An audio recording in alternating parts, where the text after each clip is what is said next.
جو دنیاوی فائدے کے لیے وظائف کیے جاتے ہیں کہ میں یہ وظیفہ 40 دن تک پڑھوں اور اس کے بعد مجھے نوکری مل جائے یا میرا یہ کام ہو جائے، ان کا کوئی جواز نہیں ہے، کوئی جواز کوئی نہیں. جواز نہیں ہے. آپ اس ہیرا پھیری میں کیوں پڑھتے ہیں؟ کیا آپ کا وہ وظیفہ اللہ کو مجبور کر دے؟ اچھا یہ جو جملہ یہ بڑا یہ نہیں بہت ساروں سے نہیں ہضم ہوگا. دیکھیں ہضم کریں یا نہ کریں یہ ہے تو حقیقت.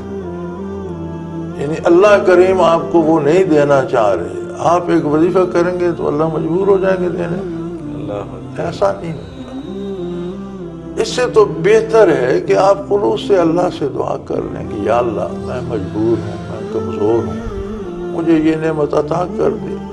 اور اس میں یہ بھی دعا کرنی چاہیے کہ میرا انتخاب غلط نہ ہو، جو میرے لیے بہتر ہے مجھے وہ عطا. بہت سی چیزوں کی ہمیں طلب ہوتی ہے، لیکن ہوتی یہ ہے کہ اگر وہ چیز ہمیں مل جائے تو شاید دوسرا زیادہ نقصان ہو جائے. جیسے ایک بچہ ماں سے ضد کرتا ہے مجھے چھری دے دو، چمک رہی ہے چھری بہت تیز ہے، ماں نہیں دیتی، چمچ پکڑا دیتی. ہم بھی جب اللہ کی درگاہ میں جاتے ہیں تو بہت سے ایسے سوال کرتے ہیں جن کو جو اگر ہمیں مل جائیں تو ہم تباہ ہو جائیں. اللہ کریم بدل کے دے دیتے ہیں، ایسی نعمت دے دیتے ہیں جو ہمارے حق میں بہتر ہو. اللہ اکبر. تو اب یہ جو ہے کہ یہ آپ یہ وظیفہ پڑھیں وہ ہو جائے، یار یہ کیسے ہو جائے گا؟ کیا ہمارا کوئی وظیفہ اللہ کریم سے زبردستی کروا لے گا؟ جو کچھ پڑھنا ہے وہ اللہ کی رضا کے لیے پڑھو. نبی کریم صلی اللہ علیہ وسلم نے فرمایا کہ درود شریف ایسا وظیفہ ہے کہ دنیا میں بھی اس سے بے پناہ آسانیاں ملتی ہیں اور آخرت میں. صحیح. تو آپ رات دن درود شریف پڑھتے رہو، قرآن کی تلاوت کرو، قرآن کو سمجھنے کی کوشش کرو، ترجمہ پڑھو.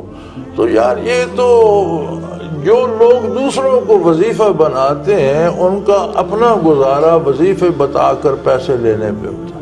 وہ خود وظیفہ پڑھ کے کیوں نہیں ہو جاتا؟ بالکل صحیح، بالکل صحیح.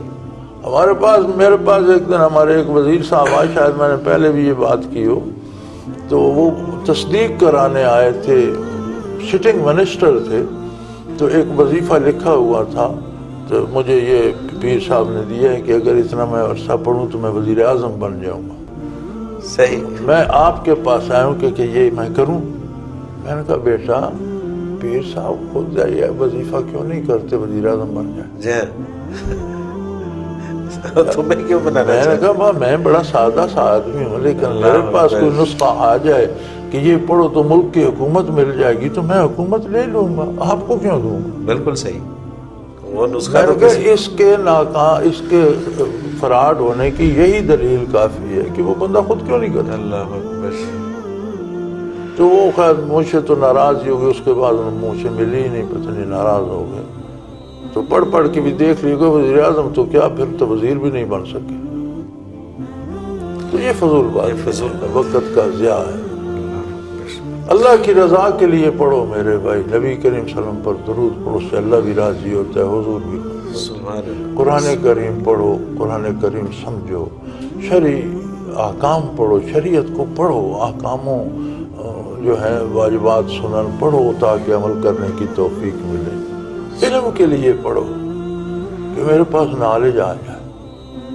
اور اللہ تعالیٰ کی اطاعت کے لیے، اللہ کی اطاعت تب بھی آسان ہوتی ہے جب اس سے جانتے ہیں. جو جانتے ہی نہیں وہ اطاعت کیا کرے گا؟ بے شک. اطاعت کے لیے علم شرط ہے. تو اس کے لیے پڑھو. تو یہ تو لوگوں نے، مجھے یہ سمجھ نہیں آتی کہ لوگوں میں یہ شعور کیوں نہیں ہے کہ آپ کے 100-500 روپے کا وہ محتاج ہے جو آپ کو وظیفے بتا رہے ہیں مالدار ہونے کے، اور وہ خود پڑھ کے کیوں نہیں ہوتا؟ تو اس میں مجھے ایک بات یاد آ رہی ہے.